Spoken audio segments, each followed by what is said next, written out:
subtract that, because you can't deal with that, and then take a percentage.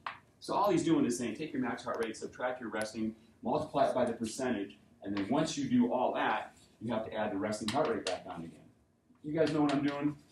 So I'm saying instead of taking 60 to 90% of this, let's subtract the resting, take a percentage, and then add it back on. So it's kind of taking into account your resting heart rate. That's what this carbonate formula does. So what I did is I said, let's pretend somebody's resting heart rate is 50, or let's pretend it's 80. And same thing here, let's pretend the resting heart rate is 50 or 80.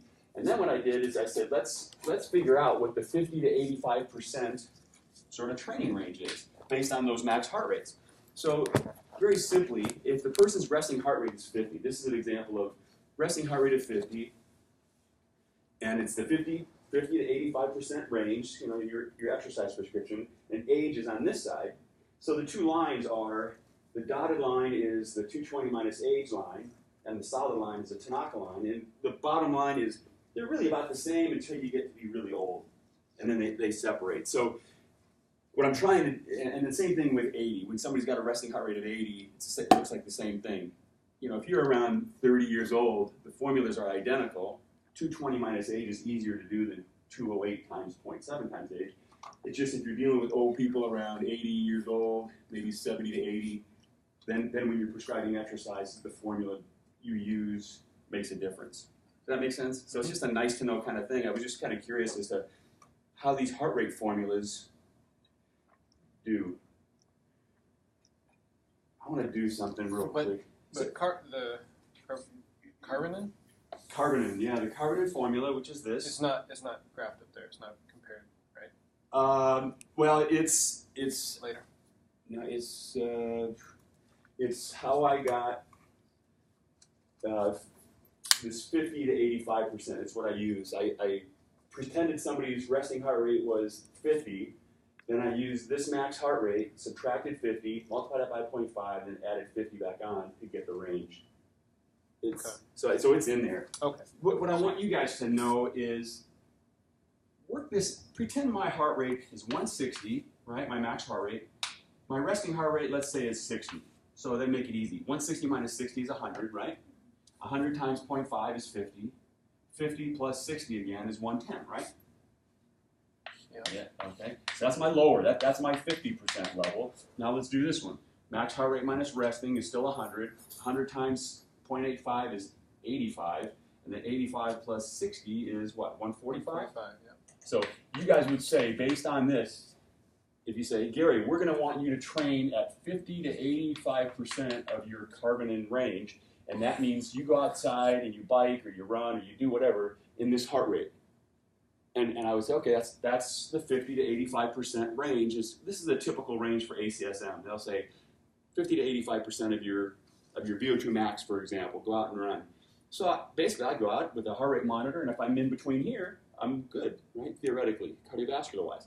The problem is this thing, right? If I did this, and I said, hey, there's a normal curve. You're predicting my max heart rate to be 160, but it's got an error of, let's say, 10 beats. So there's 10 beats there, 10 beats there, 10 beats there, 10 beats there. So really 160, 150, 140, 160, 70, 80, 180.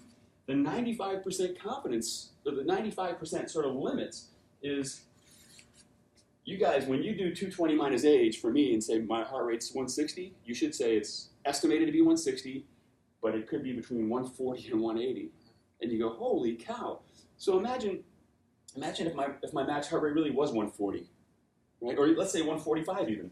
Well, hell, when you give me the prescription, that means I'm working out hard. I go out and work out and say, holy crap, I tried to work out in this range and I couldn't do it. Or if my max heart rate was really around 175, this range would be too easy. So when we do this sort of prescribing exercise and saying, Gary, exercise between here and here, it's just a guide. You send me out, you have them come back, and then fine-tune it, because I might, who knows what my max heart rate is, right? And I want you guys to appreciate that there's really a wide error in max heart rate prediction. So bottom line, if I say 220 minus age, or if you guys say 220 minus age, and I say, how much money are you willing to put down on my max heart rate is 160? Right? Maybe $1. If you said $1,000, that would be risky. Okay. So just to appreciate that. So this is the slide. These are the slides from the training chapter that Carlos doesn't have. We left. I think we may have stopped here. I don't remember doing this. Endurance training and VO2 max. So I think we stopped talking. We talked about cross-sectional, longitudinal, just as a reminder of what training studies are. And again, this chapter's got a lot of good stuff. When I looked at, so it looks like 35 slides according to this thing, but there's really some good information in here. And so what I did is when I looked at it this morning, I said, oh, 35 slides, maybe we're going to get through that today. And if so, then I wanted to add the body comp. So I put body comp in D2L, and just so we can at least address it. All right, so here's where we are. Potential final exam stuff. Again, the chapter says we're talking about training improving VO2 max and training improving performance. Here they're addressing VO2 max. They say endurance training. What kind of, the answer to this question, what kind of training are we talking about? We're talking about large muscle groups, running, jogging, cross-country skiing, dynamic activity, we're moving. The old ACSM guidelines said 20 to 60 minutes, 3 to 5 times a week, 50 to 85% of VO2 max. When you see this, you just think, a standard good exercise training program, how much is my VO2 max going to increase if I go from sedentary to trained? And again, this is a reasonable program. This is kind of guidelines. One thing you should say, it depends on who you are, right? If I'm really sedentary, then any training is going to increase my VO2 max. If I'm Galen Rupp, this wouldn't do anything for me. It would probably even make him detrain because he's so fit. So it kind of depends on who you are and where you start. But expected increases, wide range, it says 15 to 40%. Holy cow. So if anybody says, hey, I want to train aerobically, what kind of increase should I see in my VO2 max? 15 to 20% would be a reasonable number, range. 40% is like, you guys can appreciate that if someone's like bedridden and then they train eventually, maybe a year's worth of training, they've got lots of room to improve, so they might improve 40%. But I would say if we were all untrained and we did this kind of training program, maybe a 15, 20% increase. Really depends on who you're talking about. So you get greater increases in somebody who's really highly deconditioned. Does this make sense? So it's, what kind of if there was an exam question that said what might be a typical increase in VO2 max with training? That'd be a hard question to ask because there's such a large range, but 15 to 25 seems reasonable. Yes? And genetics, there's a genetic predisposition. So there's some work by a guy named Bouchard who said this, about 40 to 66% of your ability to increase your VO2 max is related to genetics. So you can train all you want, do the nutrition, do everything the right way, but you're still limited by genetics. And that's a pretty good percentage of what explains VO2 max. That's 40 to 66%. So Per Olaf Ostrand gave a speech one time, and I think he was famous for saying, if you want to be a world-class athlete, you need to pick your parents properly. So,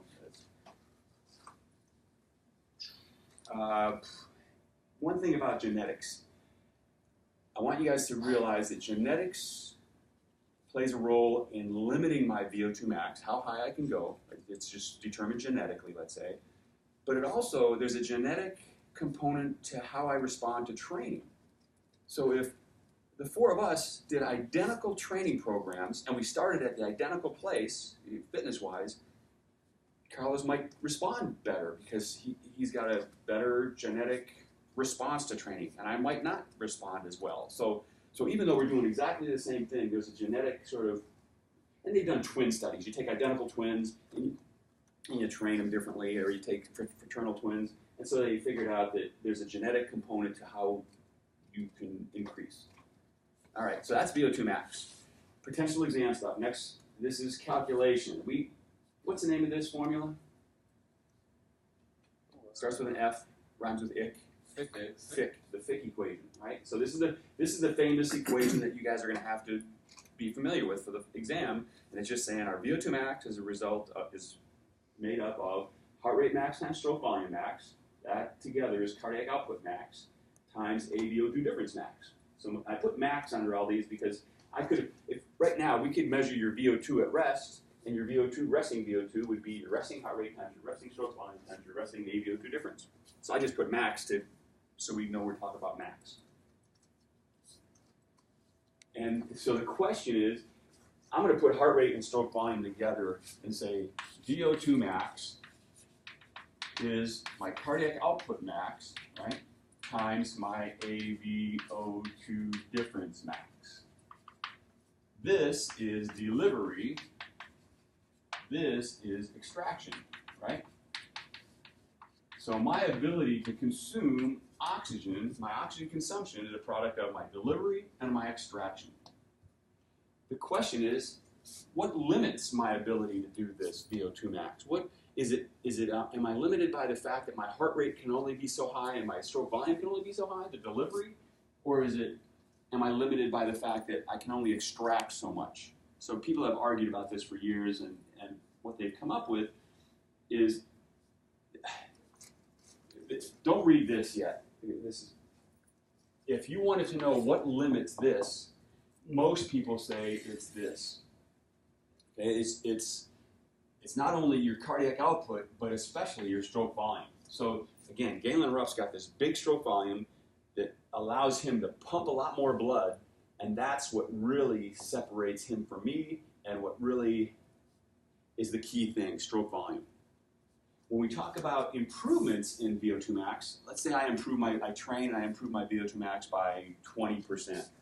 A reasonable question would be, how did you improve your VO2 max? Was it you improved your delivery, or did you improve your extraction? This is saying it's about 50-50.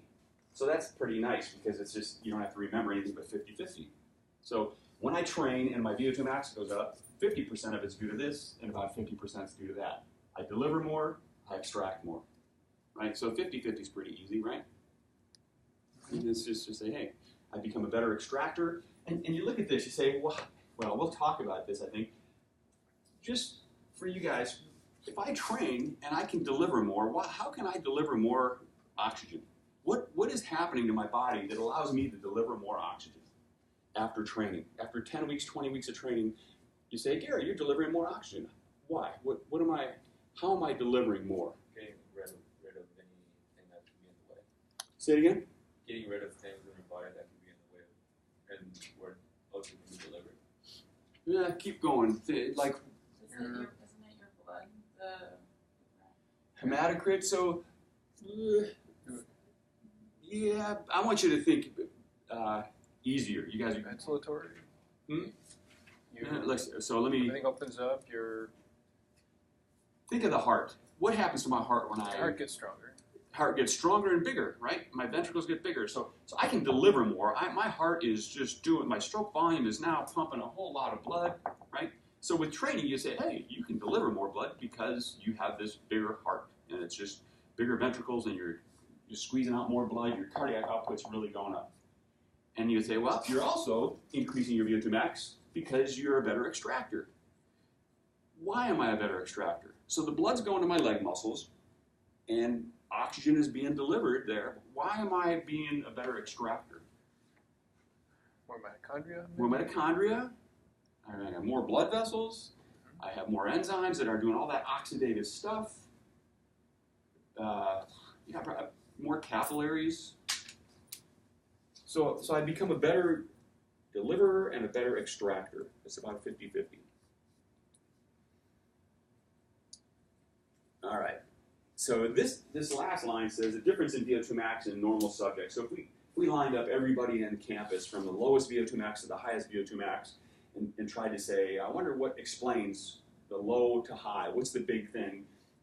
If we measured stroke volume, that would probably account for a lot of it. The people with low would have small hearts and small stroke volumes, and people that are, track athletes would have big stroke volumes. Okay, so that's a big factor. So this next slide says, well, let's talk about stroke volume and VO2 max.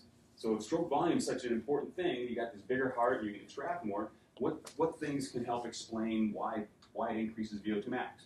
So you look at this stuff that we talked about before. You say, okay, stroke volume we know is amount you pump per beat. What affects how much you can pump per beat? The preload. Remember, preload was you beat and you relax, and diastole, that end diastolic volume is how how big your heart can get while it's filling up with blood, and you squeeze out, right? So the end diastolic volume is this, right before contraction.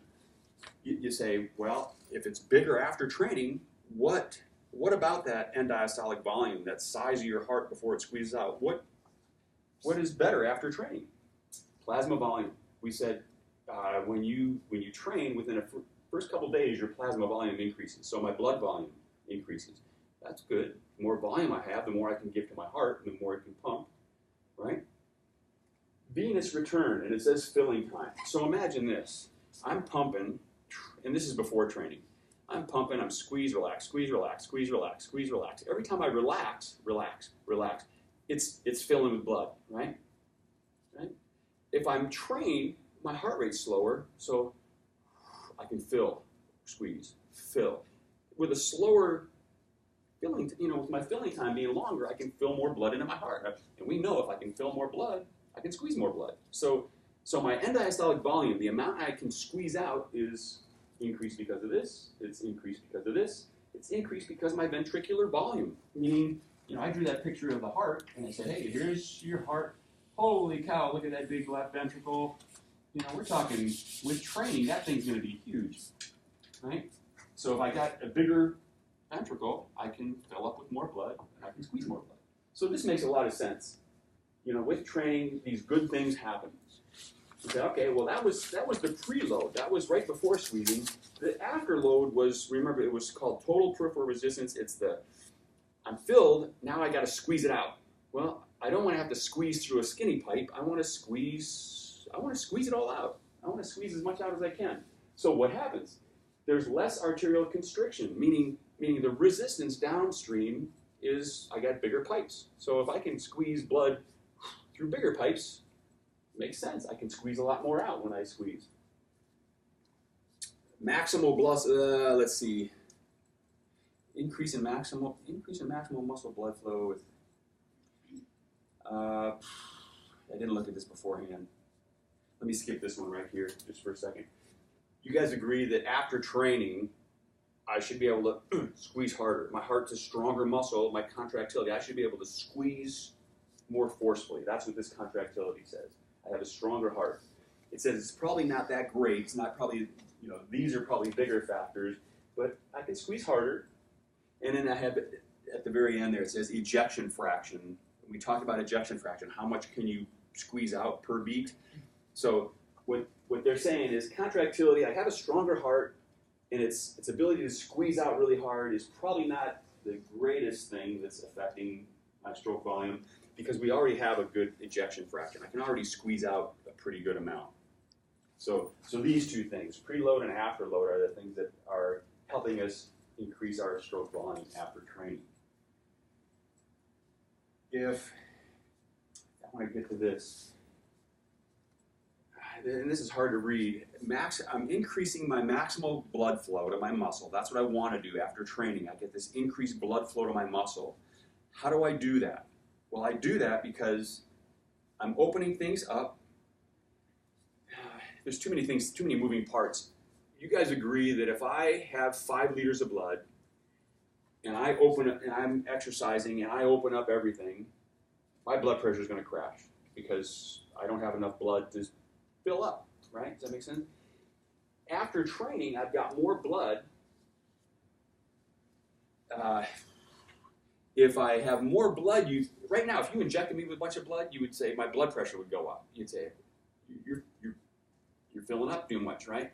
But after training, I've got more blood, but I've also got more things opened up when I'm at max, so my blood pressure doesn't go up. It's a hard thing to think about.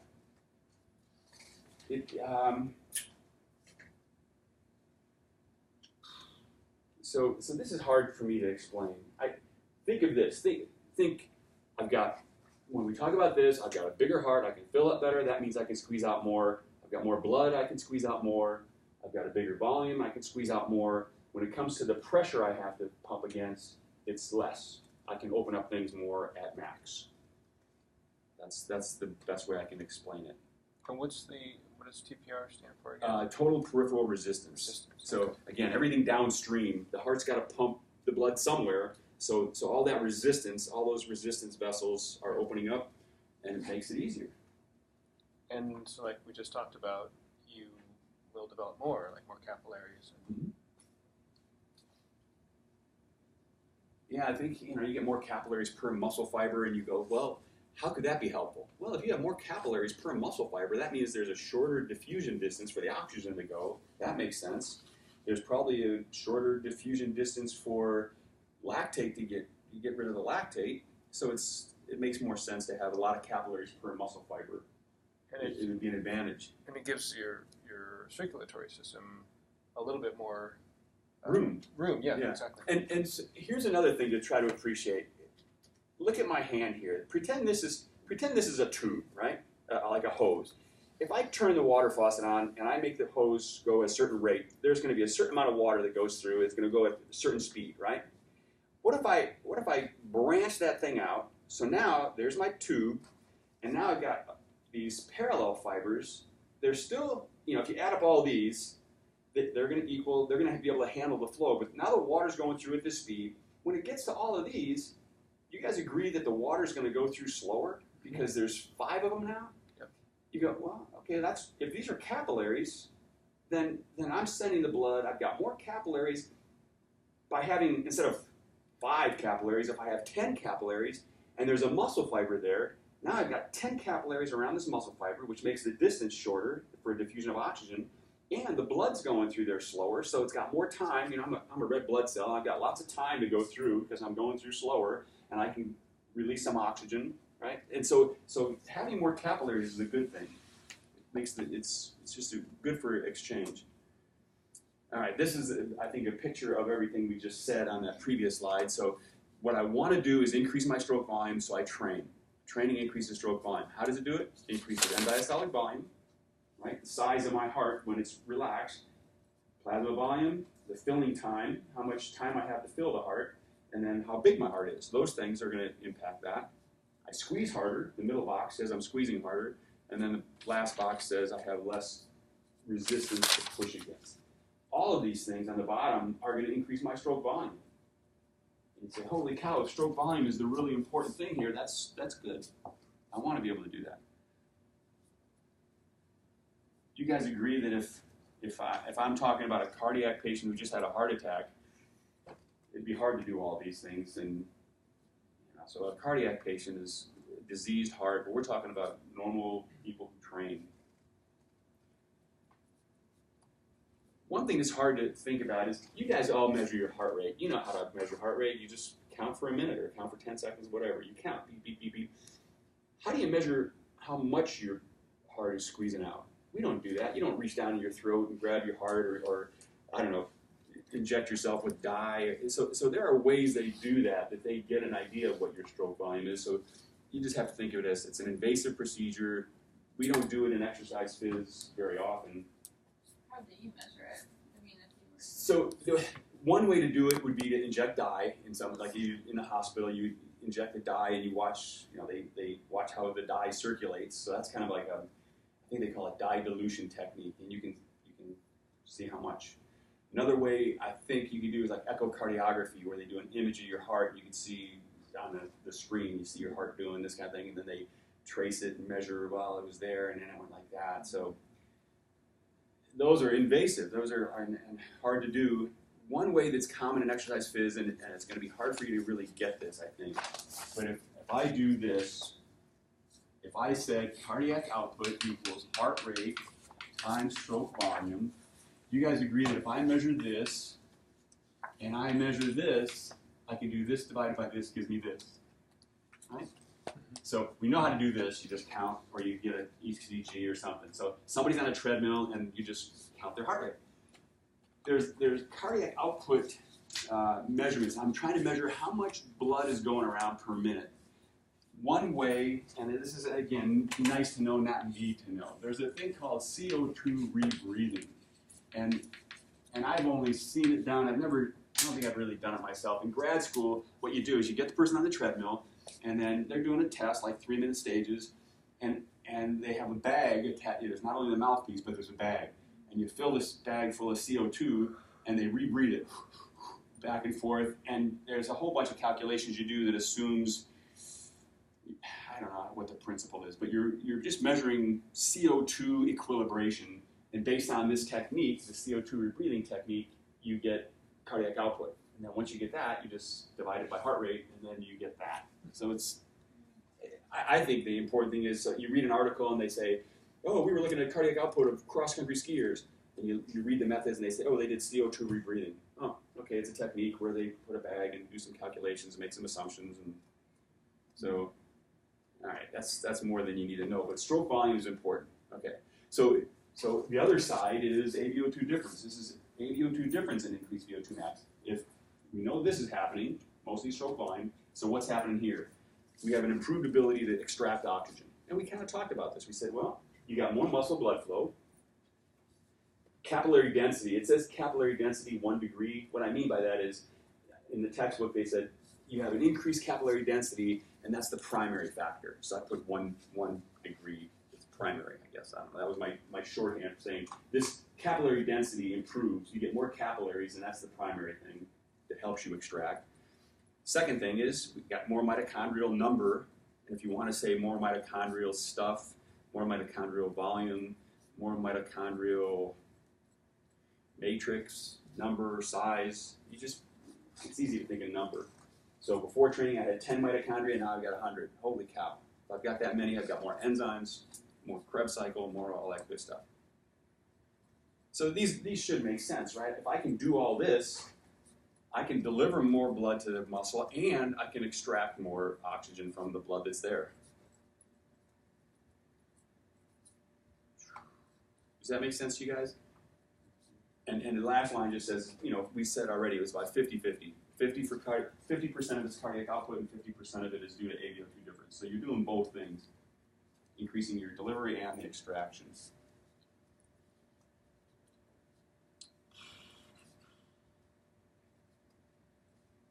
Yes? Yep. Can we go on? Yep. All right. This is big picture. This is everything we've talked about. It says, hey, retrain. I increase my V.O2 max. What happens? Increase maximal cardiac output, increase AVO2 difference. That's the Fick equation. That times that equals that. You say, okay, well, how do I increase my max cardiac output? Stroke volume is the big thing. How do I increase my stroke volume? I increase the preload, I decrease the afterload. How did I increase my AVO2 difference, my extraction? Well, I increase my muscle blood flow, I increase the capillaries, right, and the mitochondria. So all that stuff is all put together. This last little box here, it says sympathetic nervous system activity to the working muscle is decreased. It's basically saying I have less constriction after training. The sympathetic nervous system is going to cause that vasoconstriction. So if I have less of constriction, I have more opening. If I have more opening, then I have more muscle blood flow. Does that make sense? Mm-hmm. So that's a good thing. So a lot of things to look at, but that's why our VO2 max increases. All right, there's a little section on detraining. People ask, what happens? So I train for 10 weeks, I got a higher VO2 max. What happens if I detrain? It's a complex thing. You may someday see reference to a study by a guy named Bengt Saltin. His name was Saltin, S-A-L-T-I-N. Bengt, B-E-N-G-T. Bengt Saltin is a famous, I don't know if he's still alive, but he's a famous physiologist in Scandinavia who did I think it was a 40, I want to say, I think it was 4 weeks, 4-week detraining study. Took some medical students, trained them, and then had them lie in bed all day. So, I mean, that's awful. And wanted to see what happens when you detrain. This stuff comes from, I think, a guy named Ed Coyle, where I don't know if they put him in actual bed rest, but if you see Saltine, it's kind of, they might call it the bed rest study. But this is basically asking, what happens if you train? What happens when you detrain? Well, you get a decrease in VO2 max. We know that. The slide is showing there's a decrease. If I train and I increase my stroke volume, if I detrain, my stroke volume is going to decrease, right? If I train and I increase my max AVO2 difference, when I detrain, it's going to decrease. So it's just the opposite of what training does. What these lines show, and I tried to circle this, and we've got all these variables. So I go VO2 max. My VO2 max goes down with detrain. How many days? 84 days. detraining, right? So my VO2 max is going down. Well, what's happening to my heart rate? It says heart rate max. Oh, it kind of goes down. Let's see if I'm doing this right. Heart rate max is here. Heart rate max, not much, right? Stroke volume max. My stroke volume max is this line you can barely see. The reason I circle this is the textbook says in the early stages of detraining, it's your stroke volume that's the most important thing. Later on, this is your ADO2 difference. So they're saying when you detrain for 84 days, stroke volume decreases pretty rapidly. Why would stroke volume decrease rapidly? Knowing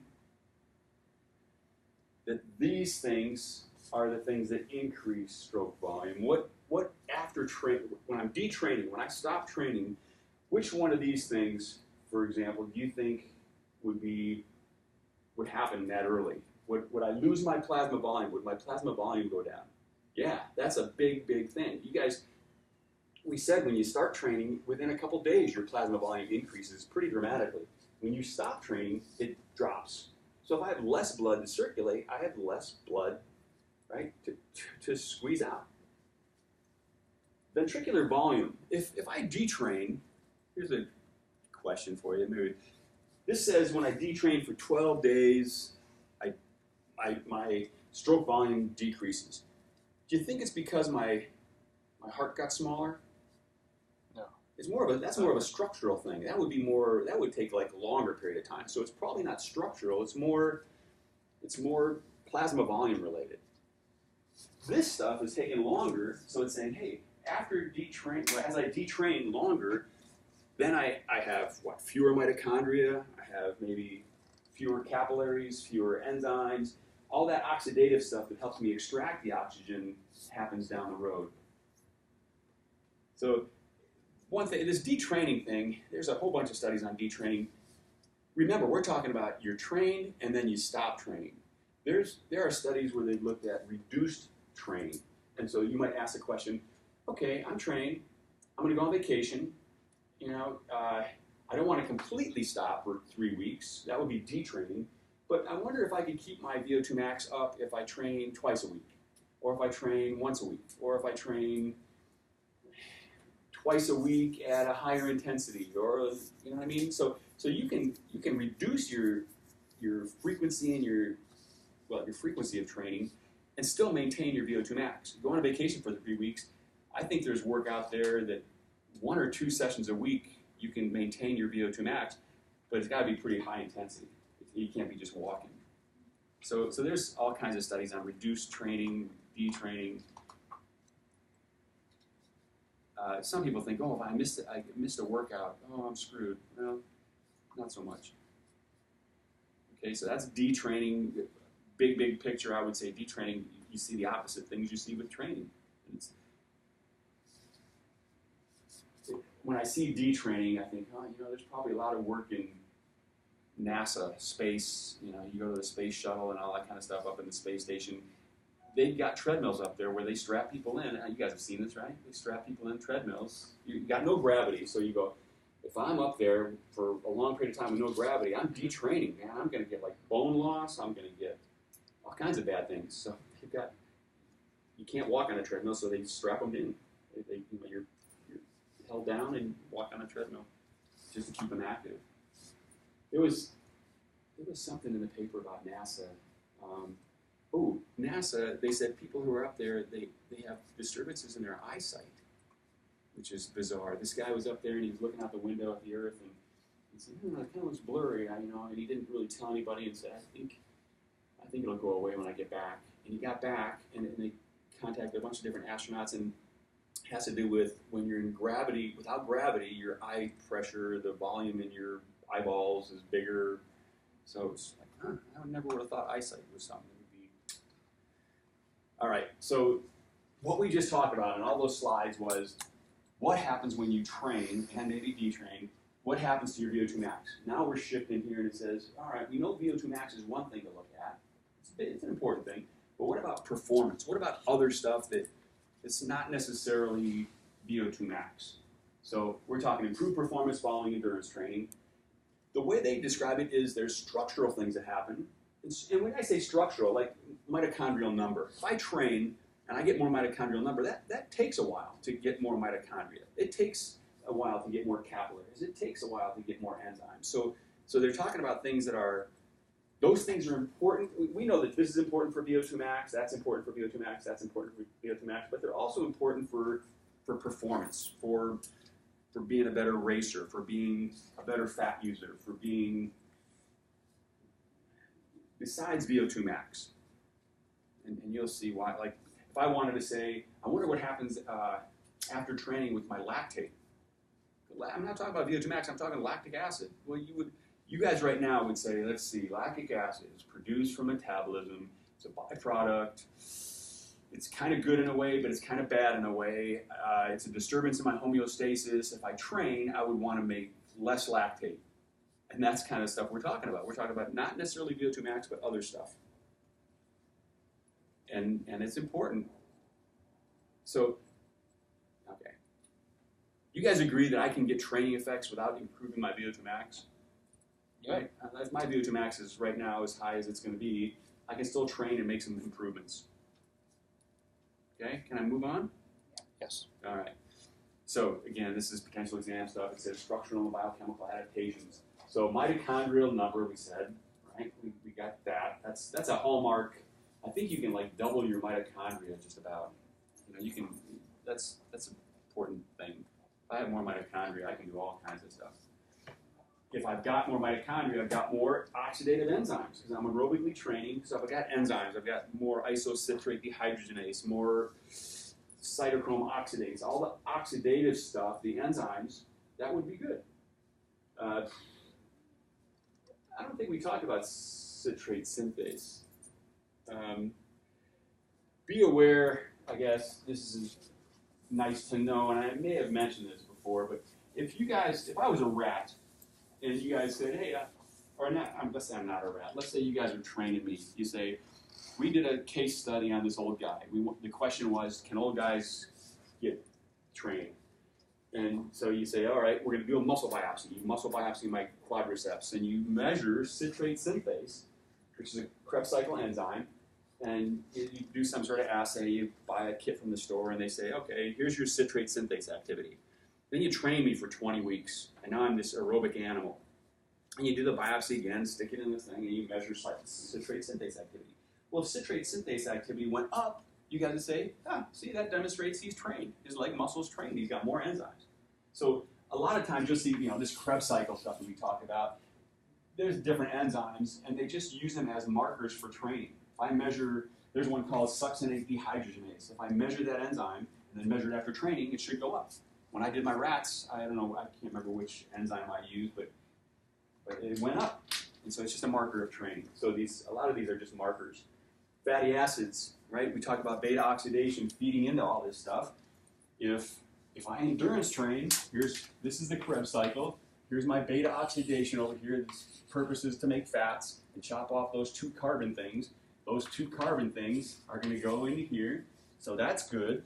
So if these enzymes are helping me break down fats, break down the fatty acids, that would be good. That's oxidative. Electron transport chain. Doesn't say increased, it's enzymes associated with electron transport chain. We mentioned cytochrome oxidase. Big picture is I have more oxidative stuff, more machinery, powerhouses, more oxidative stuff, enzymes. That's good. You say that's all good stuff. Because if I can do this, you guys agree that if I can do this, I'm going to be pretty oxidative, right? I mean, I don't have to do all this lactate stuff. I'm doing things aerobically. This one, we talked about the shuttle system, and way back, let's see if I can do this. My Krebs cycle's too big. We said glucose, and we went like this, and we said here's glycolysis, and then we got a Krebs cycle, we got another Krebs cycle. Over here we got beta oxidation. Let's put it down here maybe. I'll just put it like this, beta oxidation. We said all this stuff happens in the cytosol, and this is in the mitochondria. And off of here, we had NADH came off. Remember those? And we said, okay, those guys have two choices. Give the H to the mitochondria, or give the H to pyruvate make lactate. This is saying we've got more shuttles. If I've got more shuttles, I can shuttle more of the H's into the mitochondria. And if I can shuttle more of these guys there, I don't have to give them to pyruvate and I make less lactate. That would be good. So think of before training, you had one bus. And all you could transport, so you made a lot of lactate. After training, you got 10 buses. So I've got an increased shuttling system into the mitochondria, which is a good thing. All right. Change in type of LDH. What's LDH again? We had pyruvate here, right? That was the end. And then it can turn into lactate. And with the enzyme, lactate is LDH, right? Remember, so if I give the H to this guy, I make lactate, and that's the enzyme, LDH. This is just saying, okay, remember a long time ago we said there's like 5 different types of LDH. Some like to make lactate and some don't like to make lactate.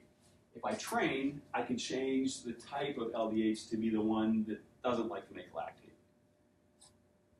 And that would be good. If I'm making less lactate, that's good. So it's an enzyme change that's helping me become more oxidative and less lactate-like. And at the bottom it says adaptations quickly lost with training. I think that's right out of the book. I don't know what quickly means. It doesn't mean, a day, but it reminds me of you got to use it or lose it. If you don't use it, you lose it. So I don't know how quickly is. So that's not. You could just say all these good things that happen will disappear when you don't train. I don't know what the time course is. Does that make sense to you guys? So all these. So we've talked about structural sort of biochemical things that haven't said anything about VO2 max here. I'm just saying if all this good stuff happens, I'll be a better fat burner. I'll be less of a lactate maker.